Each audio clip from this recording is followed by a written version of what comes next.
The Silver Screen 2015 Cannes special was made possible by the National Film and Video Foundation. All photographs on the French Riviera were taken with the Huawei Mate 7. One of the mandates of the NFVF is to position the South African film industry globally. And the Cannes Film Festival is really one of the key platforms for the film industry where they gather and where they do business. And so it is imperative for South Africa to be represented, and the NFVF leads that delegation of South Africa and hosts the whole South African film industry when it attends Cannes every year. There's a lot of business that takes place there, and sometimes you can find that we often miss out on the glamour because there's so much focus on the business. Because, for instance, instead of traveling to 8 countries, you just go to Cannes, and in there we are going to be able to engage with Brazil, with Russia, with India, with China, and to the rest of the world that congregates at Cannes. So it is a great opportunity, and we plan to make sure that NFVF maximizes on that opportunity and creates even more opportunities for the industry also to maximize on those opportunities.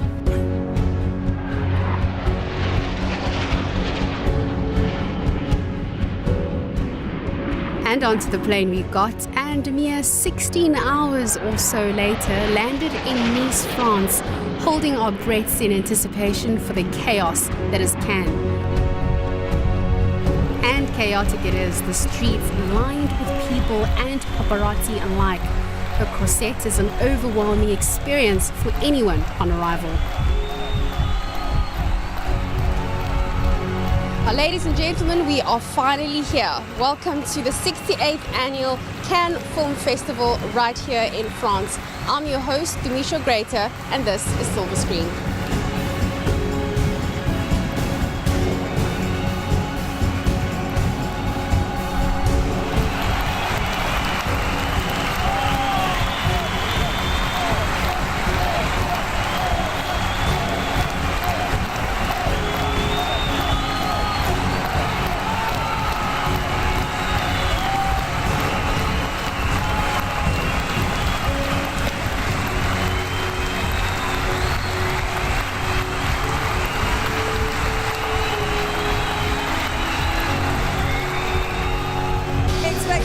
To fall even more in love with cinema than I already am, and to see films that I would never normally be able to see, and to see them for the first time. It's just a huge honor, and to spend time with this amazing group of people, it's wonderful.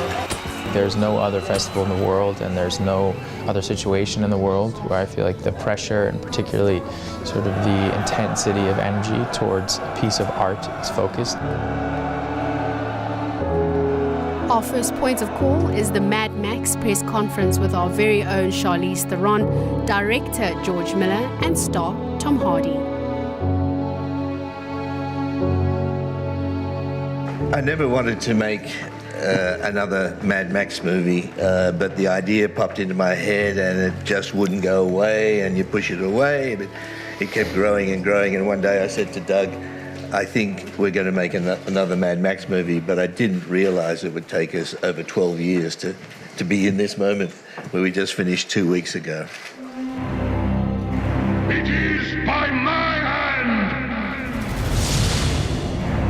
you arise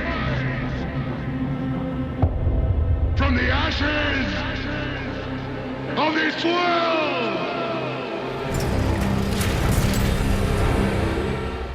It was written basically as one long graphic novel. Then we went out there with real vehicles and real people in a real desert for 7 months. And there wasn't a day when I thought, we're crazy for doing this. Like any actor, you get really excited when you land a part because it's brilliant. And then I realized that, you know, that the role of Mad Max is synonymous with Mel Gibson, and that, you know, there's a large group of people who love Mel as Max, and if it's not Mel, then it's not Max. So, you know, it was a little bit crestfallen moment for a second. I had heard kind of just loose talk about it, and there was a lot of talk about a female character that would stand alongside Max, and so for a female actress, that's, you know, it sounds really good. seeing it through is something else. So I was, I've been doing this for a while, and had my cynical self kind of peek out every once in a while. And George just never disappointed. George really kind of promised me something and delivered on it, and never veered away from that. And so for me, of course, it was incredible to get to play in this sandbox, literally, and be a woman, not try to be a man, and celebrate everything there is about being a woman. Well, we had 450 hours of material because they just put digital cameras everywhere. We had 3 to 12 cameras on every setup. But basically, if you get 2 years to cut a film, you just put in 10 hours a day, 6 days a week, which works out to 6,000 hours of editing, and you can get it down to 2 hours. The post-production was really long, and so you kind of go on with life, and you kind of forget in a weird way. And then I saw it, and I was in a dark theater, kind of by myself, and I was, a kid back in South Africa watching a movie. I didn't feel like I was watching myself. It felt like I was in a world that was so different. I feel like George is the kind of filmmaker that he likes to raise the stakes, and there's for me, when I think of the world of Mad Max, I think of do or die. And I think of that reptilian brain kicking in and just saying, what do I do to survive? And it's in a world that I think makes it even scarier, because it is something that is not that far off if we don't, pull it together. I thought we'd film them with the vehicles and then use CG to comp them into the scenes. And then one day I looked up, and coming out of the desert were 8 of them coming towards us. And so what you see is exactly right, and it felt safe enough to put Tom up on top of one of those things. And It wasn't. okay, it wasn't safe. We were in it. That was the world. What you see on screen, that's Namibia, and it's absolutely gorgeous to go and see, and trek through with a backpack for 3 weeks. And then after that, it becomes kind of hard. But it's a beautiful place. Somebody just recently told me, and I feel ashamed that I didn't know this, because Namibia used to be a part of South Africa when I was a kid, but that Namibia is the place that God created when he was angry. Let's go!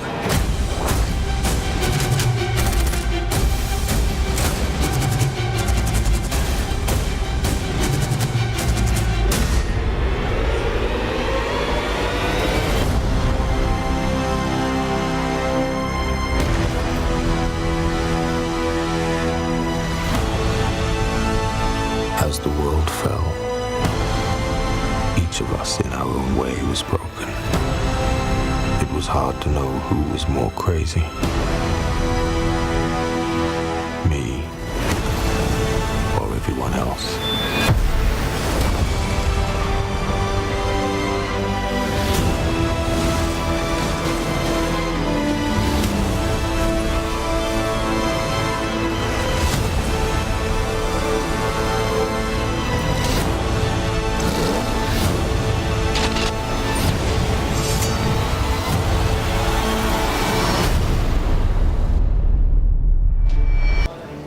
We are here at the premiere of Mad Max Fury Road, and it's starring our very own locally brewed talent, Charlize Theron. Silver screen is right here on the red carpet, and ladies and gentlemen, this is what a red carpet really looks like.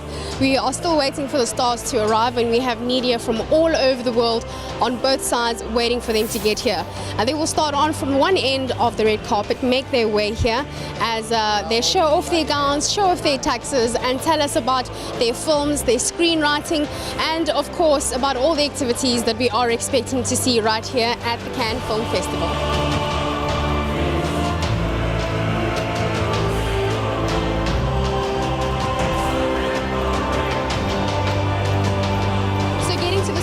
In the red carpet has not been an easy task. We went through a very rigorous security check, making sure there was nothing dodgy in our belongings, and making sure that we were okay to be in this particular place.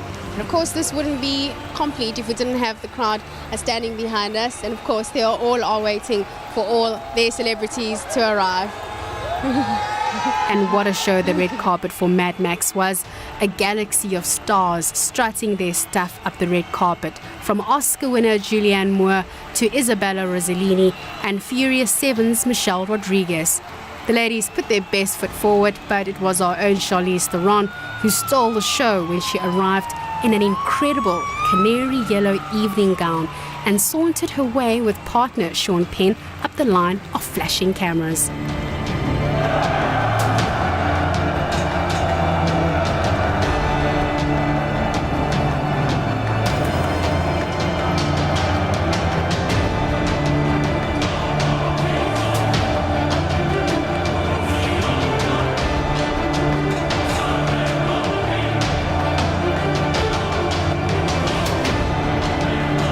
Away from all the glitz and glamour of the red carpet is the NVF-funded contingent of South African filmmakers and producers who have been supported to come over to Cannes to not only showcase but also sell their stuff. This is amazing, being able to bring South Africa to the Cannes Film Festival. Yes. Just tell us the rationale behind that. You know, what is your strategy in making sure that you are able to give exposure to local film? Our global positioning strategy as the NVF is very much informed, first of all, obviously, by our mandate as an agency that we are mandated to promote the film industry locally as well as internationally. But we go beyond, obviously, that. We need to look at exactly how are we doing that. And this year in particular, we are focusing on BRICS countries as well as the other countries in the continent of Africa, because we are saying we want to open up the markets for South African film industry. We want to make sure that people find partners, the industry finds partners to make films with each other. Well, I'm here in my capacity as a Deputy Minister of Trade and Industry in South Africa, bringing about a delegation of 20 emerging filmmakers to look for new opportunities, because we've seen a massive growth of the film industry in South Africa, so we are exploring now international markets. That's why we're here. First and foremost, we want to make sure that we can pursue treaties with BRICS countries, because once we have the treaties, then that unlocks other opportunities. So starting with Brazil, we've been working very hard in terms of securing a treaty with Brazil, and it's been in negotiations. We finalized the drafting, and what happened here at Cannes this year was that we were able to finally confirm a date that our Minister of Arts and Culture as well as the Minister of Brazil is going to be signing the treaty finally in July. We do have memorandums of understanding with some of those of other African countries, and that's what we've been able to do, that even though there was no treaties in place, but the MOUs that we have in place, we've been able to stimulate activity with those. Like Kenya, we've got an MOU. We're in the process now of signing an MOU with Nigeria, and so I think we are quite confident that something will come out of that. Ivory Coast as well. I mean, we are going to be attending DISCOP, which is taking place in Ivory Coast, and there's a keen interest from the ministry there to solidify our relationships. When government made a call on the importance of this particular industry, we realized that we needed some support measures. You remember that in 2009, government pronounced that cultural industries are golden economies, so they must be supported. So from there, we created a number of support measures, including the incentives. But we have gone further, because initially it was quite difficult for emerging filmmakers to access our incentives. So last year, we then created a black film support mechanism, which has seen a number of black companies benefiting, and we've seen our own local talent, because lots of our guys are already getting into production of these films, so they're here for a number of reasons. Just from a budget perspective, like any business, you have to make sure that you earmark X amount of money. How much has been allocated for the coming year, and have you seen return on your investment? We have, firstly, I think it's important for us to look at how do we measure, the return on investment. And first and foremost for us, we measure that return by ensuring that we utilize the resources, firstly, for purposes for which we have been mandated. So we need to make sure that our activities are aligned to the strategic objectives of the organizations. Our activities are aligned to the mandate in terms of the NFVF Act. And if we do that, we have the confidence that, we're utilizing the resources responsibly. So if I'm a producer and I'm looking at you and I think this is a great organization, just in terms of to quantify the amount, speaking to the DTI, they said that they're earmarking about 300 million. From your side, what is the figure that we're looking at? Well, the figure that we are looking at, and hence maybe you will notice that I'm hesitant to indicate the figure because we are an organization that is small in terms of budget. Our total budget is just around 120 million per year, but our role and our influence and our ability to open doors and enable the market goes far beyond the actual rent that we are able to put in the project. So we may not be able to put in 80% of the project in the production, but at least the 10% that NFVF is able to put on the project unlocks other funding. Stay with us, because coming up right after the break, we give you more glitz and glamour from the French Riviera.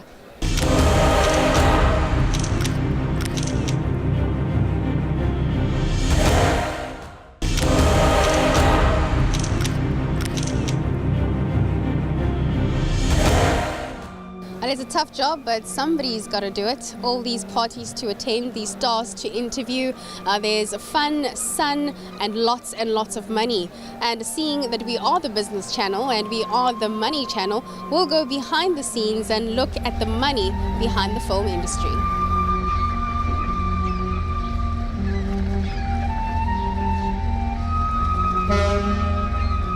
We're here at the South African Pavilion Centre. This is a place where South Africans come to get their emails updated, because you do get free Wi-Fi and maybe get a couple of drinks here and there, and of course networking. First up, the South African Pavilion is a Germany-South African co-production networking discussion with the emphasis on future film projects between the two countries. This also allows the contingency of local filmmakers to gather information from their German counterparts. We're here to try and make more business for South Africa and Germany, and we hope that by the end of today we're going to have 20 co-productions. Terence suggested to come here and speak to you a little bit about the German funding opportunities, and I've brought with me some really nice, wonderful colleagues. We also have a couple of really strong regional funds in Germany who are willing to give money also to co-productions if you come to and shoot there in their regions and spend the money there. And basically what we wanted to do today is just mingle and talk to each other. We have one really wonderful producer here. She's from Germany, very experienced in international co-production. And Bernard, he's actually from Luxembourg. Germany is very active when it comes to co-productions. We do about 60 to 70 co-productions a year, which is a lot. And obviously, you're coming from a very beautiful country, and a lot of producers are using your locations, and we see a lot of South Africa actually in German television. What was critical to us, and I think still remains critical, was forming a close relationship with a co-production partner. I think we've done maybe 20, 25 co-productions over the years with Germany, with France, with Italy, with the UK. And consistently we found Germany to be the most collaborative and responsive partner. We find that they are much more open to ideas out of South Africa. Some of the highlights we did with them were shows like Goodbye Bafana, which was the story of Mandela in jail, in his relationship with the jailer. Shows like Endgame, which was about the negotiations towards the elections in South Africa. Audacious mission you've undertaken. We're not interested in a political solution. Mr. Mbeki, Michael Young. Tell me how we can help. Learn to sleep with your eyes open.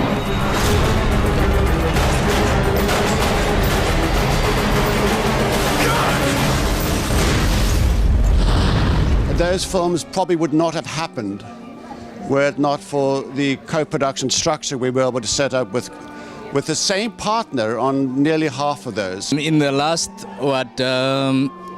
12, 13 years, South Africa has entered co-productions. We have 8 treaties, and we've managed to get 105. So Germany has accounted for 51 of that, almost half of the co-productions. It's been a very, very good experience for us. We're very grateful for the treaties. We've been very supportive of the rollout of treaties across the world. Canada has shown us how treaties can really contribute to the growth of the film industry. Obviously for us, we fund both projects in development and in production. And how we do it is we've got funding caps for both development and production. So we've got for full features, we've got 240,000 that is eligible for South African producers or writers to apply for development. And then once you've completed that development cycle, you can then apply for the production funding, which is also the cap for a feature is 1.3 million. I think then when it comes to, in terms of co-productions, what becomes crucial is when we bring in the DTI incentives, which then assist the producers to facilitate those kind of co-production budgets. So the KwaZulu-Natal Film Commission is a provincial fund, and our fund works very similarly to what Vuyo has just presented. We work very closely with the National Fund, and our fund is meant to complement that. So we fund in development, in production, marketing and distribution, across the 3 areas. Our funding cycle is open throughout the year, so projects can apply for funding at any time in the year, and we review projects on a monthly basis. With German producers and film financiers present, the South African Regional Film Commissions took it upon themselves to start selling their respective necks of the woods as the ideal shooting location for international co-productions. KwaZulu-Natal is a province that's really ready to become the next big destination in South Africa. We have all the locations, the infrastructure, the facilities in the province. So we're looking at a lot of different initiatives to attract productions to come into the province. Obviously, from a location facilitation point of view, we're looking to attract filmmakers to come to the province. Afasana Zindagika.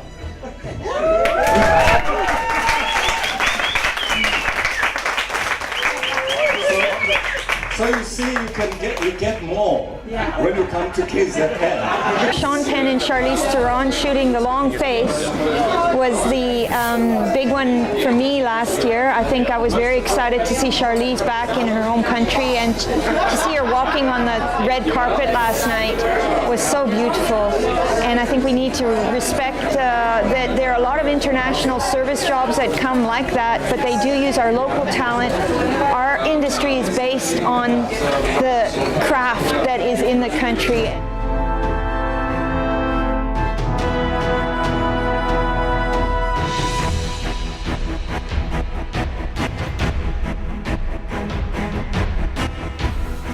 Lots of local films here. I mean, that's very exciting. Lots of South African films that have been shown in the markets. A very big South African delegation. I mean, we've supported 5 filmmakers from KZN to come here.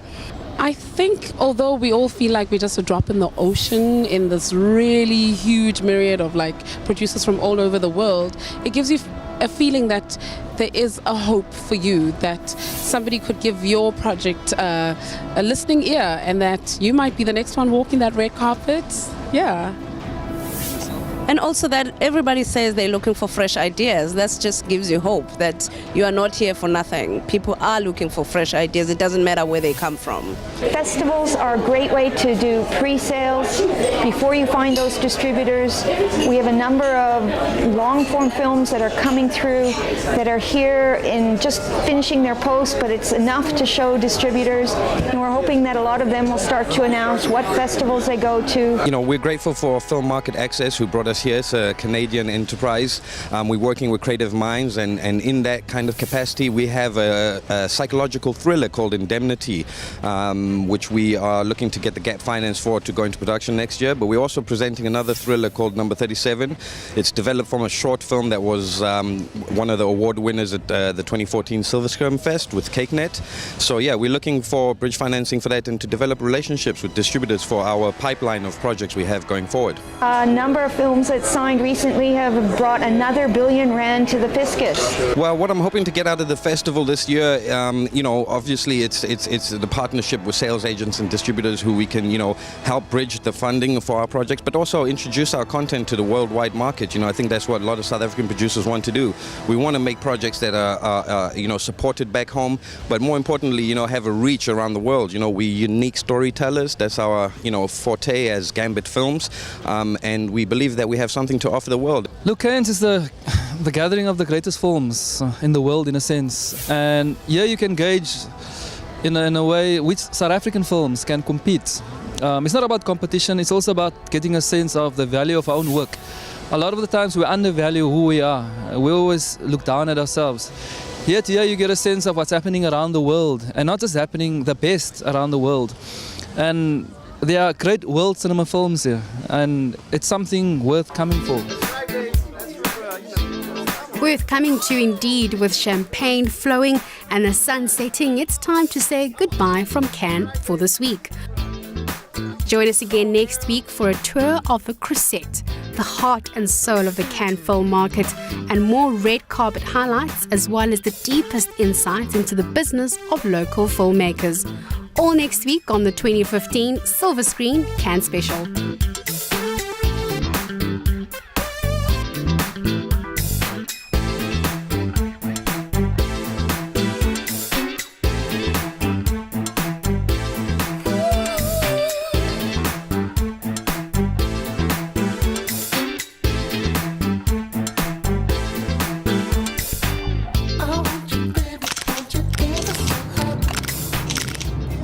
The Silver Screen 2015 Cannes Special was made possible by the National Film and Video Foundation.